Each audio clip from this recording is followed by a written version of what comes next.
So it's all about the graphic novel Escape from Mount Throckmorton, soon to be released, hopefully. But it's not what I'm going to talk about. My struggle lately is about the lettering. I'm thinking about hiring somebody. Somebody's up for the challenge. Maybe we'll see what we can do together. I've tried different things. I've tried different languages, many hours, many days, many weeks, many months.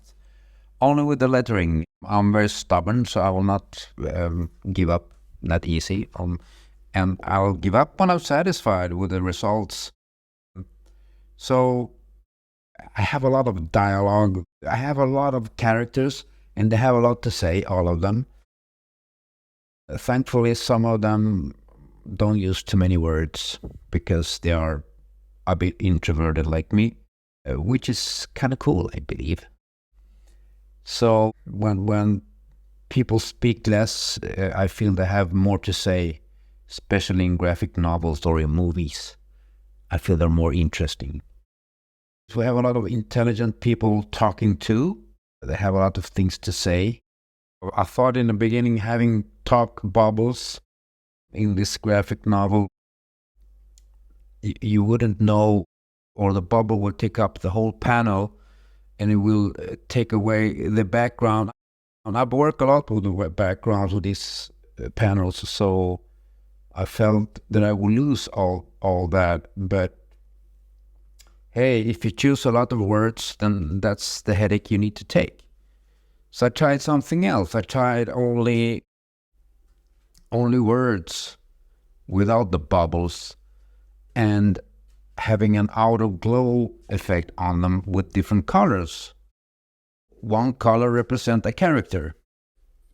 Well, you should by yourself know who's talking by the colors, because like in the beginning, you know, if he has a green jacket, he speaks in green. Yeah, that's what I was thinking. So I tried it out. I made the whole graphic novel like this and read it. I've become pretty blind.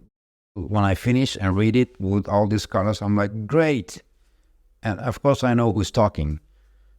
But maybe the new reader won't, because it's a lot of people talking. And we have a lot of characters. You don't have enough of colors. Then you need to change the color a bit. I mean, you need to have light green and dark green, and in the end, you don't know who's talking. So I just had a poll and asked a bit in the social media world which road to take, and of course, talk bubbles go the classic way, and I will do it.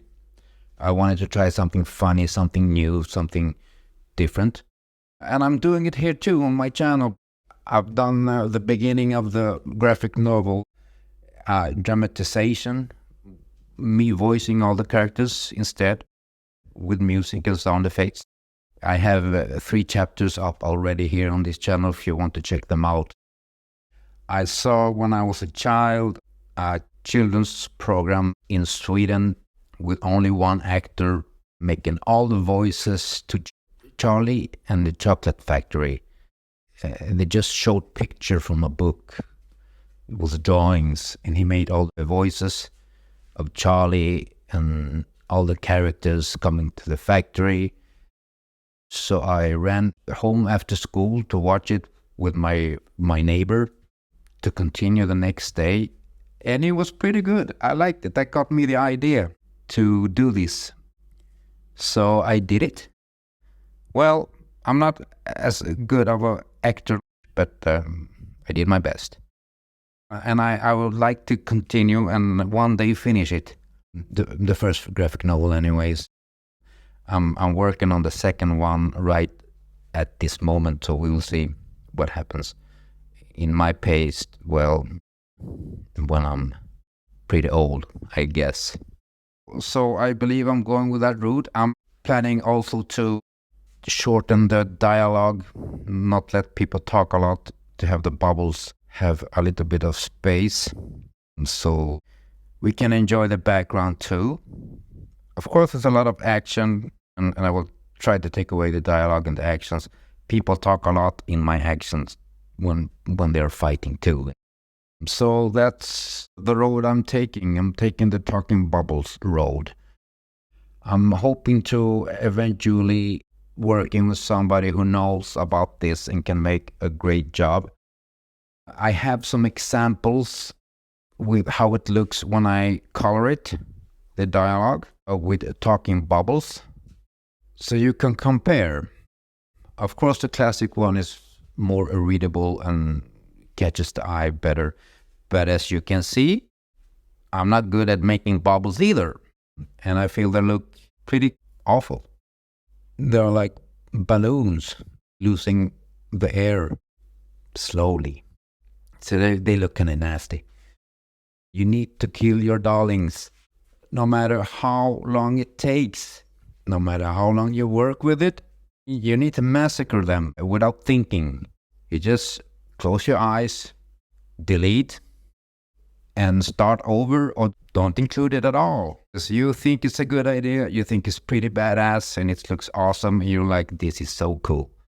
When a new reader comes and read it for the first time, if they ask too much, you fail somewhere, and you need to fix that, because everybody will get stuck on that part that you thought was so cool, but everybody else is like, well, you overdid it, or you didn't do it, or you're overreaching. That's the lesson that I learned from this, and that all of you should learn too. This is how you should think, and you should be prepared for this, and you should have it in your mind that you should be prepared to massacre your darlings and do it without thinking and get on with it. The end result is what we all reaching for, and this is our goal. Your darlings are the victims in the path, and you should leave them bleeding on the path. Now that's a horror movie for you, but that's the truth. Many artists and creators learn this the hard way. Many artists and creators even cry about it.